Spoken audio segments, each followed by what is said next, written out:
안녕하십니까.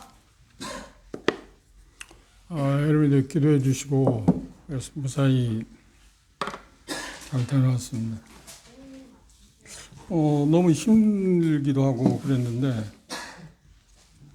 여러분도 아마 그런 여행을 하게 되면 그렇게 기도할 수밖에 없다고 생각합니다. 제가 떠나기 전에 기도한 게 몇 가지 있는데, 그 중에 하나는 이번 일행이 18명 있는데, 일행들이 부딪히는 일이 없고 좋은 관계에서 보낼 수 있는 사람들이면 좋겠다. 그런 사람들을 좀 만날 수 있게 해달라고, 그런 은혜를 베풀어 주십사 기도했고요. 나는 가이드가 대단히 중요한 역할을 하는데, 그 가이드를 좋은 사람을 좀 보내주시면 좋겠다. 그렇게 기도했고, 또 일기 문제.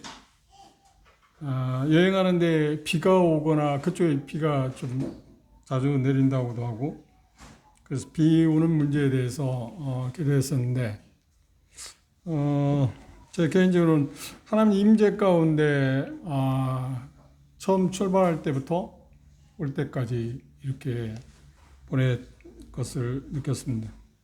그리고 가장 중요한 게 크로아티아의 제일 좋은 환경, 그리고 국립공원이 제일 좋은 환경인데, 그때 이제 가이드 이야기로는 비 올 확률이 높다고, 그 전날 일개부, 저는 모르지만 이제 그 가이드는 다 알더라고요. 보니까 비가 올 확률이 높다고. 그래서 그분이 크리스찬은 아닌 것 같은데, 자기는 비 오지 않기 위해서 기도한다고 그래서 제가 그런 이야기 했어요. 내일 비 안 올 거라고. 그러니까 그분이 뭐라고 하냐면, 이제 그분은 전부 다 이제 오늘쯤 모르는데 선생이라고 그렇게 부르더라고요. 나중에 알고 보니까 첫날 딱 저분은 목사님이다 하고 알았대요. 어떻게 하냐고, 직업의식이라고 하더라고요. 수많은 사람, 27년 동안 가이드 했답니다. 그런데 만나면 고객을 보면 딱 보면 저 사람 뭐 한 사람이겠다. 그 대충 안 돼요.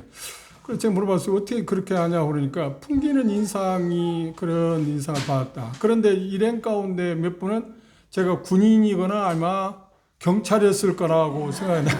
그리고 왜 그러냐, 머리 모양이 그렇잖아요. 머리 모양이 그렇게 생각하는 분이 있고, 그리고 이제 기혼자들이 부부가 저희 부부를 해서 4분이었는데, 기혼자들은 대다수가 경찰이나 뭐 군인을 보지 않고 뭐 교직에 있거나 아니면 그 성직자였겠다고 생각하는 분이 한 분 계셨더라고요. 그런데 가이드는 벌써 알았고, 그리고 또 기도했던 게 하나가 뭐냐면, 제가 그리스도인으로서 뭐 목회자나 그런 걸 떠나 그리스도인으로서 18명과 함께 먹고 자고 함께 하잖아요.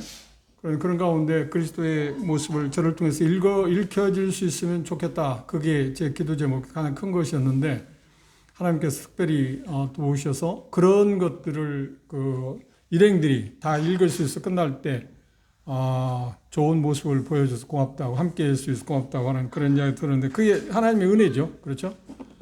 그런데 여러분도 그러시겠지만, 제가 옛날 같으면 그런 그룹에 가면 전혀 말을 안 씁니다.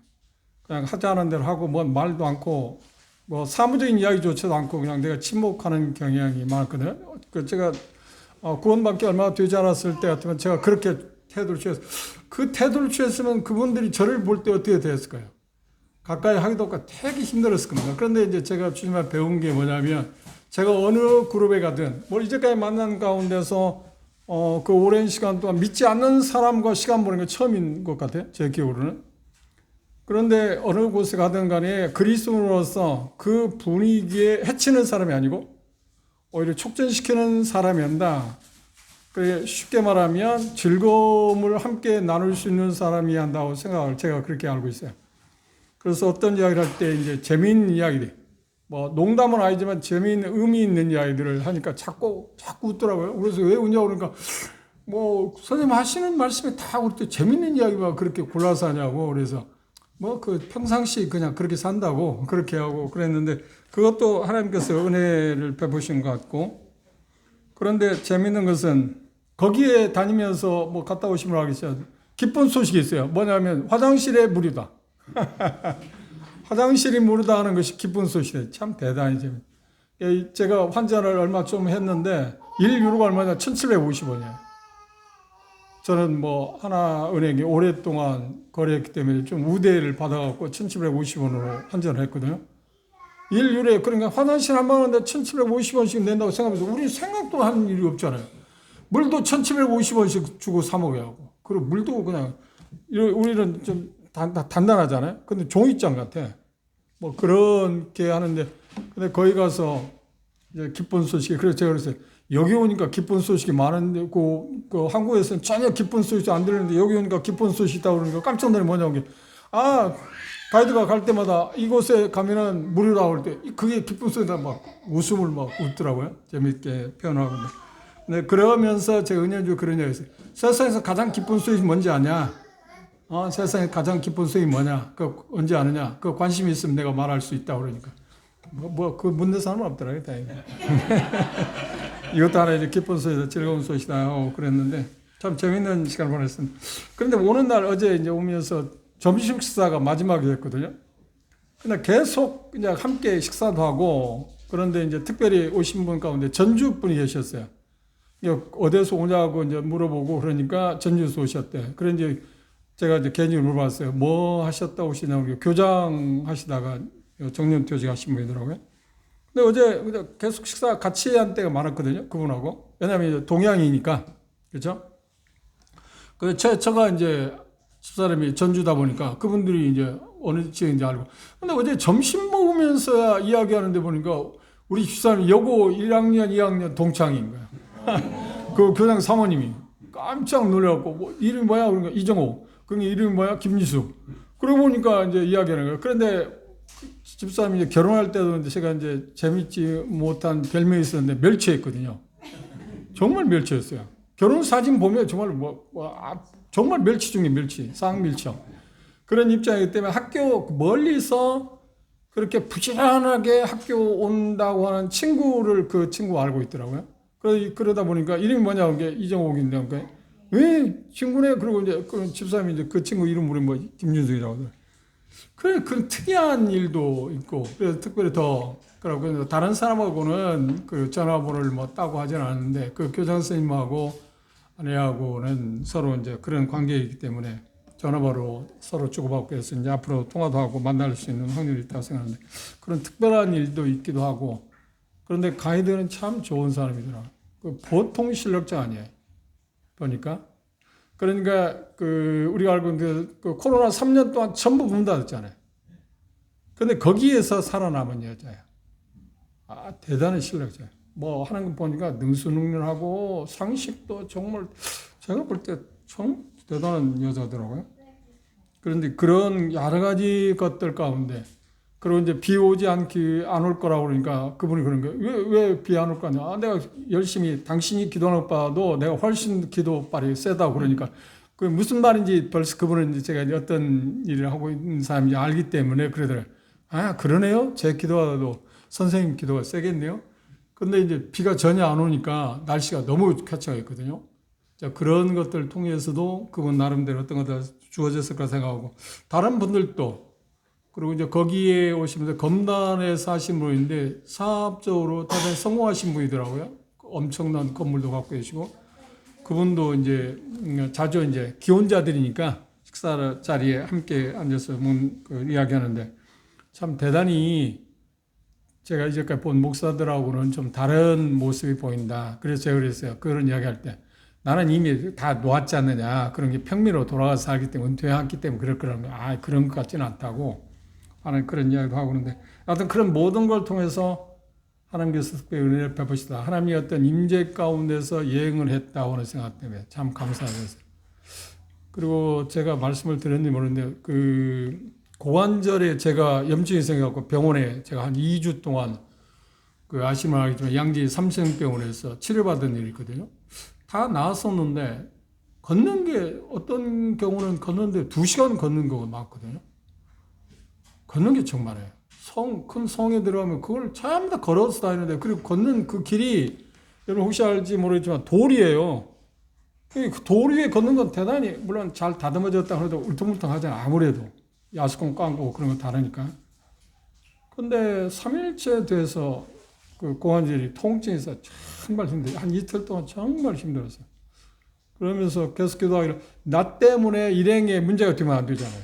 뒤처져서 안 되고 그렇죠? 그렇다고 그걸 표시내서도 안 되고 계속. 그런데 이틀 지나고 나서는 그냥 다니면서 기도하고 내가 이렇게 만든다고 어떤 데 걸어가면 좀 괜찮을 때도 있고 그런데 한 이틀 동안 되게 힘들었어요. 근데 이틀이 지나고 나서는 언제 그러냐는 아무렇지 않았어요. 지금 물론 좀 후유증이 좀 있습니다. 그래서 지켜보고 내일 다시 병원을 갈지 안 갈지 모르겠는데 그런 현상도 그렇고 악화됐으면 악화됐지 좋아질 이유가 없잖아요. 그죠? 근데 한 이틀만 그러고 다음 날부터는 걷는데 아무런 문제 없을 정도. 근데 그분들이 제가 얘기하는데 8순 기념으로 딸이 보내줬다 오니까 어떤 분이 그러네. 옛날 얼마 전에 말이 딸 가진 사람은 비행기 타지만 아들 가진 사람은 비행기 못 타는데 자기는 아들이 둘이 돼요. 뭐 유학도 보내고 대단히 성공적인 삶을 살았더라고요. 근데 자기 아들들은 그렇게 자기들이 잘 가르치고 직장도 좋은데 이런 여행 한 번도 보내주지 않았는데 딸 가진 분이 그 해외여행 보내준다는 말이 맞다고 그러면서 그래 하더라고요. 그래서 제가 그러는데 아니야 언젠가 보내줄 거니까. 아니 그리고 돈이 많으니까 보내주겠죠. 아빠가 돈이 많은데 왜 보내주겠냐. 그러니까 그거하고는 그거 다른데 이 자식들이 뭐 그렇다고 하는 이야기도 하기도 하고. 그래서 여러 면에서 하여튼 간증은 흐리지 않게 해주신 것에 대해서 하나님께 감사가 되었습니다. 그런데 그것이 제 기도뿐만 아니라 형제자매들이 하여튼 은연 중에 기도해 주신 그 결과를 하나님이 이렇게 도우셨다 생각해서 이 시간에 감사를 드립니다. 차후에 어떤 메시지를 전하면서 이야기할 수 있는 기회가 있으면 그런 것들에 대해서 좀 이야기할 수 있을지 모릅니다. 우리 본문에 돌아볼까요? 히브리서 오늘은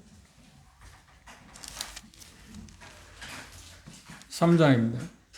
히브리서 3장 1절부터 6절에 있는 말씀까지 한 절씩 교도하겠습니다.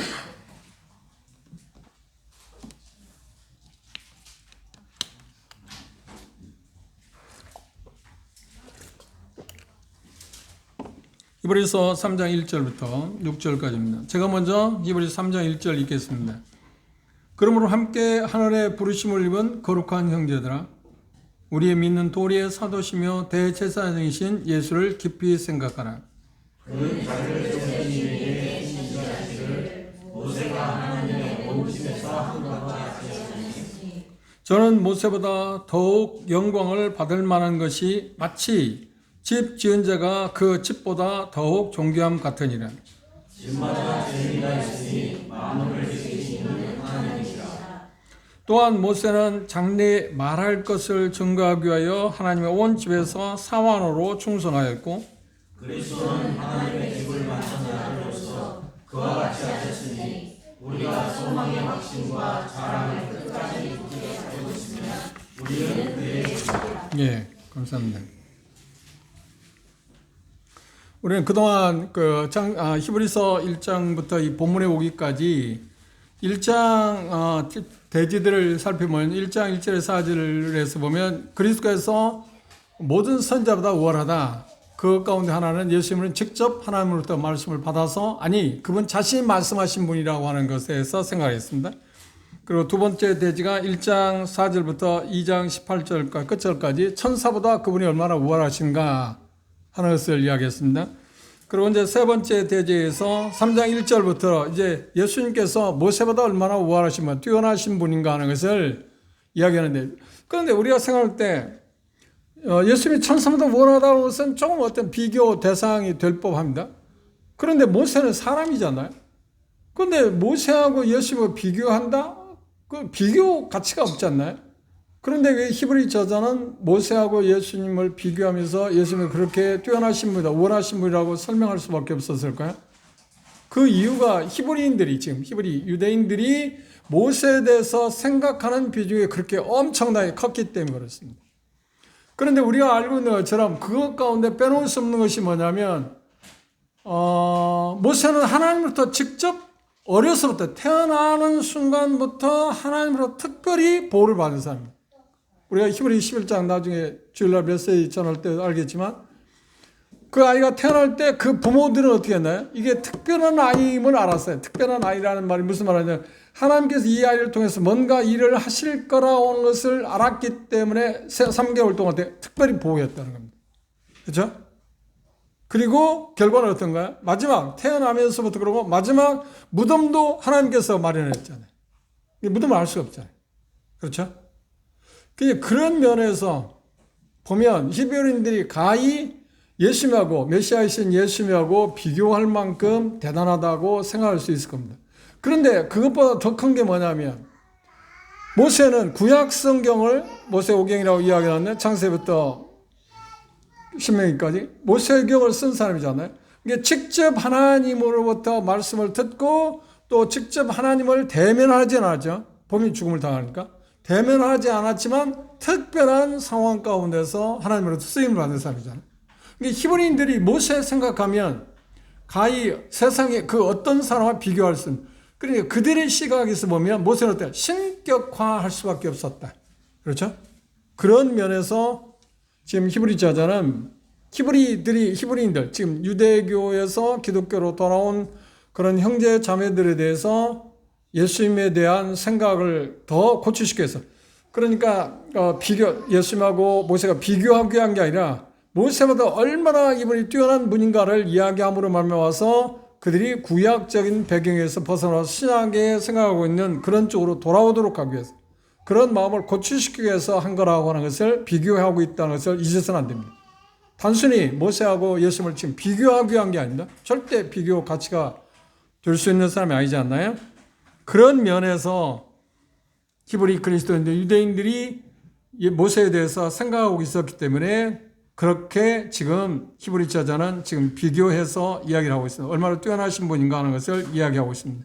그런데 대단히 중요한 것은 모세가 하나님으로부터 그렇게 놀랍게 쓰임을 받고 이스라엘 백성을 애굽에서 구출해냈습니다. 예수님은 어디에서 우리를 구출했나요? 모든 인류를? 그렇죠. 죄에서 구원했습니다. 그런데 모세는 이스라엘 백성을 애굽에서 구원을 내기는 했지만 하나님이 약속한 땅으로 들여보냈나요? 들어가지 못했어요.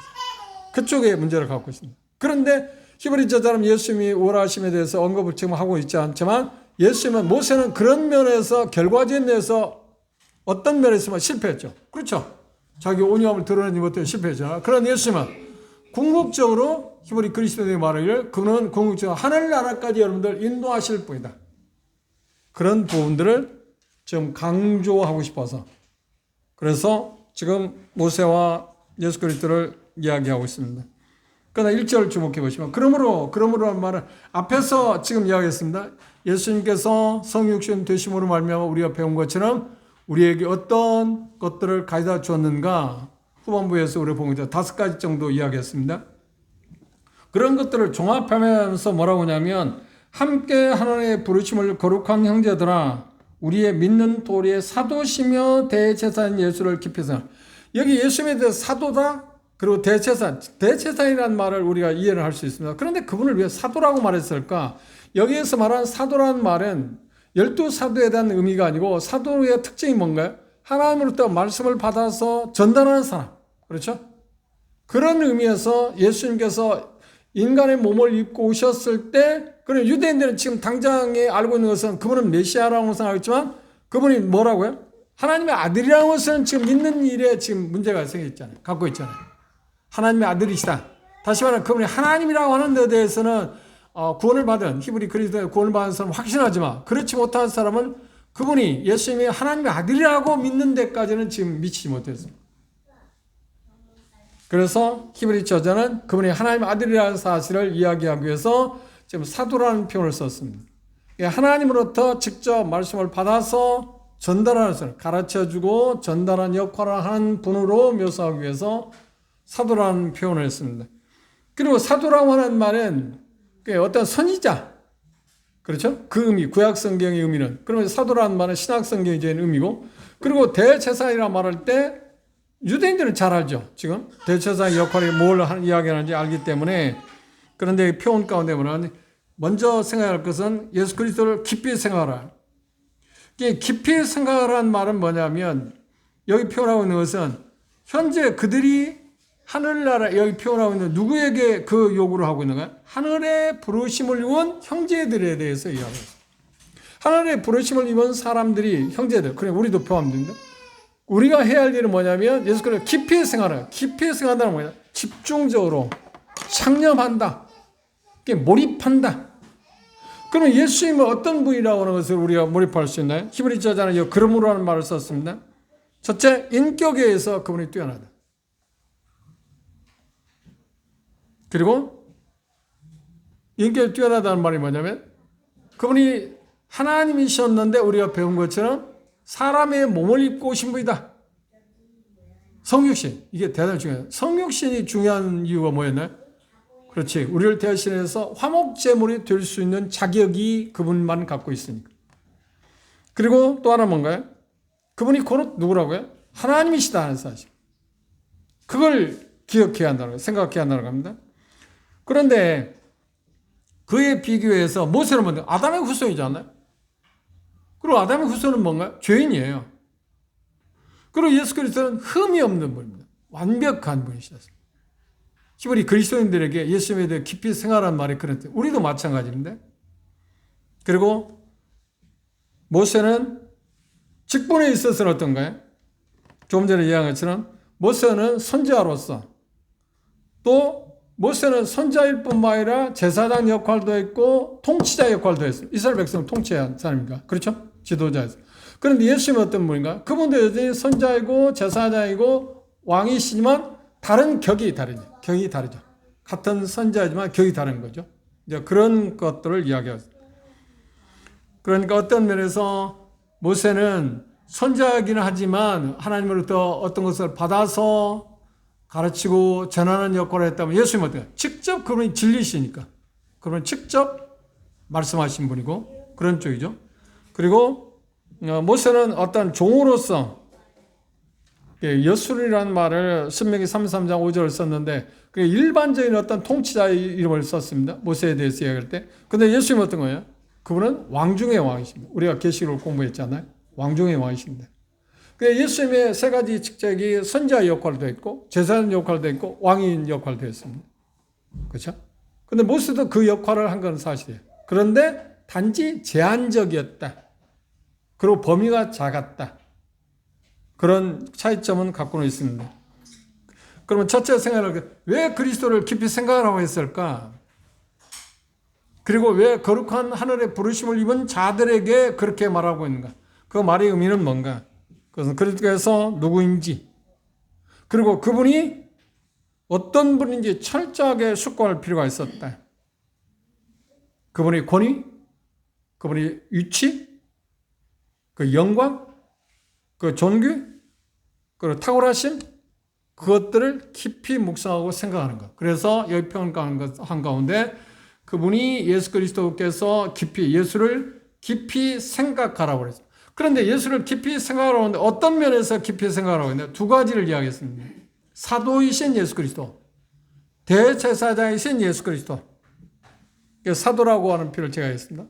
그분은 모세는 직접 하나님의 말씀을 받아서 전했지만 그분은 어때요? 하나님의 말씀을 받아서가 아니라 그분 자신이 말씀하신 겁니다. 그런 의미에서 사도다라고 하는 표현을 했습니다. 그리고 이 표현 가운데서 사도라는 표현은 선지자적인 의미를 지금 사도라는 표기를 했습니다. 그런 쪽에 생각하시면 도움이 될 겁니다. 말씀을 받아 선포하고 가르치고 인도하는 것 그런 부분들입니다. 모세도 그 역할을 했지만 예수님은 직접 그분 자신이 그 일을 하셨다고 우리가 신약성에서 이야기하고 있습니다. 그리고 대제사장이라는 말은 모세는 제사장의 역할을 했지만 그렇다고 해서 대제사장은 누가 했나요? 아론이 했습니다. 백성의 죄를 사할 수 있는 권세를 부여받은 건 아론이었지만 모세도 제사장 역할을 한 건 사실입니다. 제사장 역할을 했다는 건 뭐냐면 하나님과 유대인들, 이스라엘 백성들의 관계 문제 있을 때 그걸 화해시키는 역할을 했잖아요. 그렇다고 제사를 드림으로 화해시키는 일은 안 했습니다. 모세는 그렇죠? 아론이 그걸 대신했습니다. 그러나 이스라엘 백성들이 금송아지를 만들었을 때 하나님이 다 없애버리고 너로 말미암아서 민족을 만들겠다고 할 때 하나님이 뭐라고 하세요? 모세는 뭐라고 기도했냐? 그렇게 해서는 안 됩니다. 그런 걸 통해서 제사장 역할을 했다고 하는 의미입니다. 그런데 예수님은 대제사장 역할은 제사장 역할과 다른 게 뭔가요? 그분 자신이 그러니까 아론이 갖고 있는 제사장 역할과 다른 것 가운데 빼놓을 수 없는 것이 뭐냐? 그분 자신이 직접 제물이 된 겁니다. 아론은 다른 제물을 송아지나 다른 제물을 갖고 대제사장 역할을 했잖아요. 예수님은 직접 자기 자신 이제 5장에 가면 그게 더 구체적으로 나올 겁니다. 그런 면에서 월등하게 차이가 있다고 이야기하고 있습니다. 그런 부분을 지금 이야기하고 있습니다. 그런데 여기 표현 가운데 뭐라고 하냐면 그렇게 이야기했습니다. 우리의 믿는 도리의 사도시며 대제사인 예수를 기쁘다. 우리의 믿는 도리라는 말에 꽤 어려운 말로 배웠어요. 우리의 믿는 도리라는 말은 바꿔 말하면 어떤 거냐면 앞에서 얘기한데 예수 그리스도에서 사도시고 선지자의 역할을 하셨고 대제사장인 것에 감사하는 마음을 표현한다. 감사하는 마음으로 예수 그리스도를 깊이 생각한다는 말을 그렇게 표현했어요. 함께 쉽게 표현한다면 우리의 믿는 도리라는 것은 근원, 기초, 그분이 바로 그런 분이기 때문에 감사를 그분에게 돌려야 한다는 표현을 그렇게 표기해 왔다고 여러분들이 생각하시면 됩니다. 우리의 믿는 도리란 말은 예수 그리스도에서 선지자 그리고 대제사장을 고백하는 것, 그리고 그것을 이렇게 고백하고 고백할 때 어때? 감사할 수밖에 없지 않나요? 그걸 표현할 때 뭐냐? 믿는 도리라고 하는 표현을 쓴 우리 믿는 도리의 사도다라는 표현을 그렇게 표현했습니다. 두 번째로 예수 그리스도와 그 모세의 어떤 유사성이 좀 나와 있습니다. 유사성이 뭐냐면 가장 비싼 게 뭐라고 나와 있나요? 충성도에 있어서 같다. 충성도에 있어서 같다. 어떤 부분에 충성했냐는 것은 다르지만 충성 부분은 모세하고 거의 비견할 수 있다고 이야기합니다. 그러면 충성이 뭔가요? 충성이란 말은 신실하다. 정확히 말하면 충성이란 뭐냐면 유임된 임무와 그 유임을 반드시 잘 감당하는 것. 모세도 충성했는데 하나님께서 그에게 유임한 것 그것을 철저하게 감당했잖아요. 그럼 전부 완전하게 감당했나요? 아니지. 실패했잖아요. 어떤 면에서? 온유한 면에서. 화를 낸 것. 그거 하나 때문에 가나안에 들어갈 수가 없었잖아요. 그런데 예수님은 처음부터 끝까지 충성했다. 그럼에도 히브리 저자는 좀 비싼 것이 있었다면 모세는 참 충성한 사람이다. 세상에 어떤 사람보다 충성한 사람이었다. 하나님께 그에게 준 임무, 그리고 임무를 감당하는 데 충성스러워. 이게 충성도라는 것은 하나님께서 우리에게 기대하는 게 뭐냐면 충성을 요구해요. 그 사람이 얼마나 어떤 일을 얼마나 어떤 성취를 했냐, 성과를 냈냐 하는 것은 다음 문제고 가장 중요한 건 충성도, 신실한 것. 내게 주어진 임무, 그 임무를 얼만큼 충실하게 감당하느냐. 부모들에게 주어진 충성도는 뭘까요? 그런 자녀 교육이 있겠죠. 주님 앞에서 교육을 잘 시키는 것, 기도로서 그게 충성도잖아요. 그리고 우리가 그리스도인으로 살아갈 때 교회생활이나 세상적이나 또 가정생활이나 그런 모든 면에서 우리에게 주어진 그 임무들이 각각 다르잖아요. 그것들에 대해서 수행하는 그 방법, 또 수행 정도, 그걸 갖고 어떤 충성이라고 말해요. 그러니까 지면에 있는 어떤 사람마도 가장 충성스러운 사람이 누구냐고 말할 때 히브리인들은 손꼽는 사람이 누군가요? 모세라고 해요. 신약에 와서 가장 충성스러운 사람을 손꼽는다는 누구일까요? 그렇죠. 두말할 끝에 바울사도입니다. 바울사도. 베드로도 충성한 사람이긴 합니다만 그 많은 부분에서 그 불협화음을 낳기도 했습니다. 그래서 사도 바울은 거의 물론 어떻게 보면 그렇게 이야기해서 사도행 15장에 우리가 공부를 했습니다. 바나바가 다툰 일, 그것도 인간적인 면에서 충성 문제에서는 다른, 그건 그 어떤 복음 사역을 진전시키는 일에 있어서 바울 사도는 그 마가가 합당하지 않다고 하는 생각 때문에 어떤 갈등이 벌어지긴 했기 때문에 그것들을 좀 희석시킬 수 있을 거라고 생각합니다.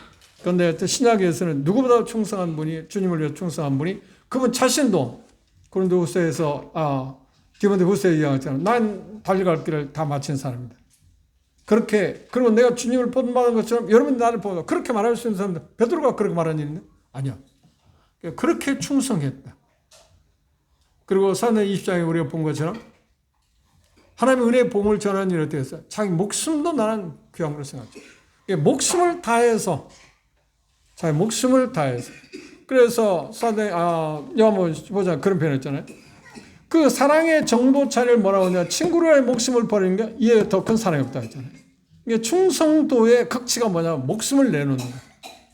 그럼 순교한 사람은 다 충성한 사람이냐? 어떤 면에서 그 부분에서는 충성한 사람입니다. 그렇죠?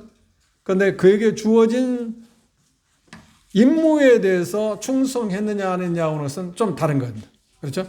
근데 바울 사도에 주어진 임무에 대해서 9장에서 예수님이 만났을 때 난 그 사도 바울을 부른 이유가 이방인에게 복음을 전하기 위해서 고통을 당하고 이런 대가를 지불하고 그 일을 그로 하여금 시키기 위해서 그를 불렀다고 했잖아요.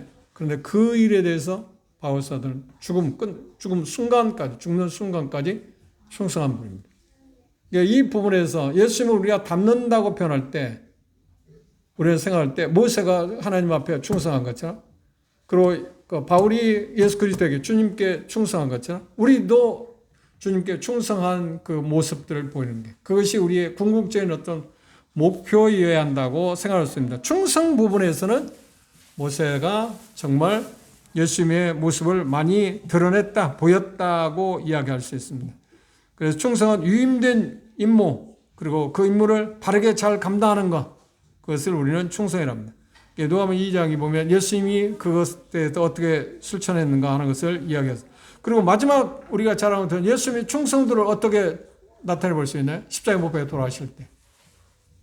아버지가 내 원대로 하지 마시고 아버지의 원대로 하고. 최후의 십자가의 죽음을 통해서 그분이 충성하신 분이에요. 완전하게. 왜? 그게 히브리 10장에 이야기한 것처럼 하나님이 원하시는 것이었기 때문에.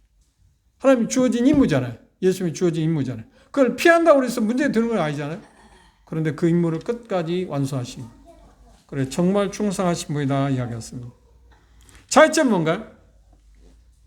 여기 보면 차이점은 예수 그리스도는 주인이셨고 그리고 모세는 여기 표현하고 있는 것처럼 몇 가지 이야기하고 있습니다. 그 부분을 생각해 봅시다. 첫째, 모세하고 예수님의 그 비슷한 점이 있지만 그럼에도 불구하고 좀 차이점이 뭐냐면 모세는 종이었습니다. 그렇죠? 그런데 예수 그리스도는 뭐냐? 어떤 거라고 1절에 보시면 나왔지만 사도시다. 사도라고 하는 말이 선지자 쪽에서 이야기합니다. 종은 종이었지만 다른 종이었죠. 그분은 주인으로서 종의 모습을 취했고 그리고 모세는 사원으로서 종의 모습을 취한 거. 그게 다른 겁니다. 섬김이 모세는 나는 그 어떤 사람을 백성을 섬기기 위한 종이었다고 하면 예수님은 섬기지 않아도 되어야 할 뿐이다. 하나님이시니까 창조주이시니까 안 해도 되지만 그럼에도 사람을 섬긴 종. 이게 전혀 다르잖아요. 상상할 수 없을 만큼 제가 했습니다. 그리고 모세는 집의 어떤 권속으로서 집의 한 사람으로서 집안의 어떤 한 사람으로서 충성했지만 예수님은 어떤 거예요? 창조주로서 충성했어요. 그 집을 맡은 자로서 충성했습니다. 그리고 또 4절에 보시면 한번 보십시오. 4절 그랬습니다. 집마다 지은이가 있으니 집을 지은 이는 하나님. 그러니까 예수님은 집 주인이고 집 주인인데 주인으로서 충성했고 모세는 집의 한 식솔로서 충성했다는 그 차이점입니다. 그걸 이야기하고 있습니다. 그리고 5절 주목해 보십시오. 또한 모세는 장래 말할 것을 증거하기 위하여 하나님 온 집에서 사원으로 충성했다. 이 말이 무슨 말이냐면 모세는 앞으로 예수님께서 오셔서 그러니까 정확히 말하면 구약에서 하나님께서 말씀을 모세를 통해서 말씀을 전했는데 그 내용이 어떤 거냐면 내가 죽고 난 다음에 나와 같은 선자를 하나님 보내실 거다. 그 나와 같은 선자를 보내실 때 사도행 7장에 그런 표현을 했어요. 그분이 누구라고? 바로 예수 그리스도. 그분이 있어 내가 이야기한 것을 다시 정확하게 설명하고 그것을 성취하실 거다. 누가? 예수 그리스도. 그것을 모세는 말했다는 거예요. 예수님께서 그러니까 자기가 하나님의 말씀을 받아서 앞으로 어떤 분이 오셔서 이런 일을 할 것을 미리 앞으로 될 것을 말했다고 하는 표현을 했어요. 그래서 그것을 예수님께서 누가복음 24절 주목해 보십시오. 예수님께서 그 부분을 지금 여기에서 이야기하고 있습니다. 그게 연결되어 있습니다. 그냥 누가복음 24장 보면 그게 무슨 말이지? 그런데 오늘 이 말씀을 생각하면 아 이런 의미에서 나온 거구나 이야기할 수 있습니다. 누가복음 24장을 주목해 보십시오.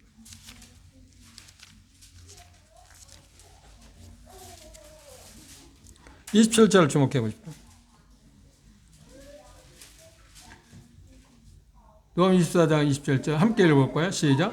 예. 모든 선지자를 기록하여 모든 성령의 쓰임과 자기에 관한 것을 자세히 지금 그걸 이야기하고 있습니다. 모세가 자기에 관한 예수님에 관한 것을 미리 말했다. 그를 말한 것을 말했다는 말은 종으로서, 그런 것을 말하는 종으로서 그런 수고를 했다. 그런데 예수님은 그 당사자로서 수고했다. 종을 섬겼다. 이게 전혀 다르잖아요. 그죠? 그리고 모세가 한 일은 그것에 충성스러운 일입니다. 그렇죠? 자기가 쉽게 얘기한다면 예수님께서 오셔서 메시아 되심을 오셔서 이런 일을 하게 될 거라고 말한 것, 그건 충성 아닌가요? 그걸 최선을 다했다. 그런데 예수님은 어떤 부분에서 했다? 그를 성취, 말한 것을 설명하고 더 자세히 설명하고 이게 이런 의미다. 모세가 말한 것이 이런 의미다고 모형이나 뭐 상징적인 의미에서 설명도 했고 결국은 어때요? 그걸 성취하신 분이 예수입니다. 그런 면에서 예수님은 뭐랄까 해요? 충성했다. 이게 다르지 않아요. 모세하고 지금 예수님의 그 충성도에 대해서 다른 부분을 이렇게 이야기했어요. 이 말씀을 여러분들 생각할 때 누가복음 24장을 생각하시면 이 말이 그런 말이야. 예수님께서 모세가 순종하고 사원으로 섬길 수 있었던 충성도는 예수님이 앞으로 오셔서 어떤 일을 할 것인가 그리고 그것을 성취하실 분이 누군가 하는 것을 말한 것에 대해서 말하는 것을 통해서 그 충성했다. 자기 주어진 임무인데 그런데 예수님은 그에 반해서 그걸 말한 대로 그리고 완전히 성취하심으로써 충성했다고 이야기했습니다. 6절 주목해 보십시오. 6절은 그래요. 그리스도는 그 집 맡은 아들로 충성했고 그렇죠? 그런데 모세는 그 집의 사원으로서 충성했다. 충성도는 같아. 그런데 역할은 다르잖아요. 그렇죠? 아들로서 충성하는 거고 사원으로서 충성하는 건 전혀 다르지 않나요? 그리고 여기 표현하고 있는 것처럼 하나의 모세는 집안의 한 사람의 관리자로서 이야기했다면 충성했다면 예수님은 집 주인으로서 충성했다는 거예요. 관리자하고 주인은 전혀 천지 차이잖아요. 여기 표현하고 있는 것처럼 예수님과 모세를 히브리서는 지금 6가지 다른 점을 설명하면서 예수님이 얼마나 모세보다 우월하신가. 그걸 들을 때 히브리 그리스도인들이 그 이야기를 들을 때 그렇지 모세에 대해서 존경을 하겠죠. 물론 그렇죠. 그런데 존경을 하긴 하겠지만 예수님과 비교할 때 결국은 모세가 이야기하고자 하는 것은 예수님에 대해서 그분을 깊이 생각하고 그분을 순종하고 따르라고 한 거구나 하는 것을 결론을 내릴 수 있잖아요. 그걸 지금 그쪽으로 가도록 하기 위해서 지금 히브리 저자는 예수님하고 모세를 비교해냈다. 그리고 얼마나 우월하신 분인가를 이야기다. 그걸 단순히 설명하기 위한 게 아니라 모두에서 말씀드린 것처럼 그래 결론은 어떤 거라고요? 예수님이 얼마나 위대하신 분인가. 그분을 저버리는 것이 얼마나 무서운 일인가. 그분을 따르는 것이 지금 어려움을 겪고 있지만 그래도 그분을 따르는 것이 얼마나 영광스러운 일인가 하는 것을 결론적으로 뭐라는가요? 그렇게 말해요. 여기 이제 끝부분에 6절 끝부분에 그렇게 말합니다. 6절 함께 읽어보겠습니다. 그리스도는 그 맡은 아들로 충성하였으니 우리가 소망의 담대함과 자랑을 끝까지 견고히 잡으면 뭐라고요? 그의 집이다. 그의 집이라는 건 뭘 말하는 거야? 지금 히브리 그리스도인데 지금 갈등이 겪고 있잖아요. 이건 대단히 그들에게 위로가 되는 말씀이야. 정말 상상할 수 없을 만큼 위로가 되는 말씀입니다. 지금 하나님께서 히브리 저자가 이야기하는 히브리 그리스도인이 이야기하고 있는 그를 끝까지 견고하게 잡으면 그 끝까지 견고하게 잡을 수 있는 방법이 뭐라고요? 앞에서 1절에서 말하죠. 예수 그리스도 깊이 생각하는 것입니다. 그러면 그의 집이다. 그의 집이다 뭐 요동치 않을 거다. 누가 뭐라 해도 여러분들에게는 하나님으로 주어진 그런 모든 복을 누릴 수 있는 사람이라고 그들에게 지금 안심시키고 있습니다. 그러니까 한마디로 말한다면 이 집에 대한 이야기했잖아요. 그래 그 말은 에베소 2장에 말하는 여러분들은 지금 하나님과 하나 된 권속, 하나님의 가정이다, 가족이다. 그런데 그 어떤 것이 여러분들 해치겠느냐? 그리고 우리가 2장에서 본 것처럼 그분이 여러 가지 시험을 겪으면서 우리를 도울 수 있는 분인데 그분이 도우심으로 여러분들 지금 당하고 있는 어려운 것을 그분이 해쳐가지 못하도록 하시겠느냐? 어떤 것도 여러분을 해칠 수 없다. 왜? 여러분 하나님 집이니까, 하나님 권속이니까, 하나님 가정이니까. 그분이 주인이고 우리는 앞에서 얘기하는데 같은 형제라고 했잖아요. 예수 그리스도의 구속말로 형제들이 되었잖아요. 그런데 그들을 하나님의 가족을 누가 해칠 수가 있어요? 주인이 그분이 하나님이신데 누가 해칠 수가 있어요? 그리고 해를 어떻게 입겠습니까? 그 표현에서 그것에 가장 신뢰를 하나 든다면 이 말을 쓰면 좀 어려운 말이신데 그 신뢰를 들면 사도행전 7장에 스데반 순교를 보시면 기억하면 돼요. 오스텔에 가니까 여러 그 성당이 있었습니다. 각 나라마다 가면 성당이 가는 데마다 막 대성당 막 말도 못해. 아마 가치를 따지면 뭐 수천억 될 것 같아요. 그걸 많이 진다면 그 안에 한 거냐? 그러니까 캐톨릭 재산인 거야. 상상 못해. 그런데 재미있는 거죠. 연금술사 아세요? 그 당시 왕이 그 어떤 걸 만드는 사람들을 고용해가지고 금으로 만들라고. 그래 6개 그 집이 있더라고요. 그런데 거기에 들어가는데 얼마 내느냐면 그냥 잠시 들어가는 거야. 근데 캐톨릭에서 그 사업에 성공하시면 그러더라고요. 이 캐톨릭이 도둑놈들이라고. 예. 그러면서 뭐라고 하냐. 우리나라 예를 들어서 이해하는 거야. 아니 절 입구 들어가는데 자기들이 뭐 한 게 뭐 있어요? 그런데 살 들어가는데 입구 뭐 관광지 들어가면 돈 내잖아요. 우리나라도 그렇거든요. 그렇지 그래. 근데 거기 그런 거야. 근데 20유로씩 내는 거야. 이미 포함돼 있어. 우리가 개인 부담 안 해. 20유로 곱하기 1750 얼마예요? 아니 그냥 거치하는 거야. 그리고 거기 그 사람들이 그 당시 뭐 만든 거 책갈피에 들어가는 거 그런 저도 하나 사려고 했는데 다윗별이 있더라고요. 그런데 거기 쇠뭉치가 달려있어. 그거 하나 사려고 했는데 쇠뭉치가 안 붙었으면 하나 사겠는데 그런 것 그 생각해서 그냥 잠시 거치가면 돼. 그런데 만약에 경우 저한테 그 일행도 그런 얘기 하더라고요. 여기를 돈 내고 들어가면 1유로 갖고 내라고도 안 들어갈 줄 알아요. 근데 20유로 내요. 들어있어요. 근데 스데반, 그래, 오세라니까 거기 제일 큰 성당인데요. 스데반 성당이 있어요. 상상을 초월해요. 지금도 여전히 보수해요. 그러니까 대개 성당들 여전히 300년, 400, 500년대 여전히 한쪽은 보수해요. 그리고 여전히 한쪽은 청소하고 있고. 사진 보면 한쪽은 까매. 그리고 한쪽은 밝아. 그래 물어보니까 그 가이드가 설명을 해.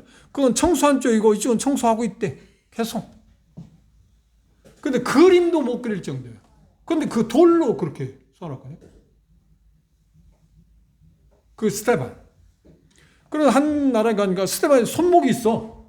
그럼 나는 그 손목이 그 가이드가 설명하는데 그 각 나라마다 그 로컬 그 가이드가 있어요. 이 물은 안 하고 그게 그 법적으로 되어 있답니다.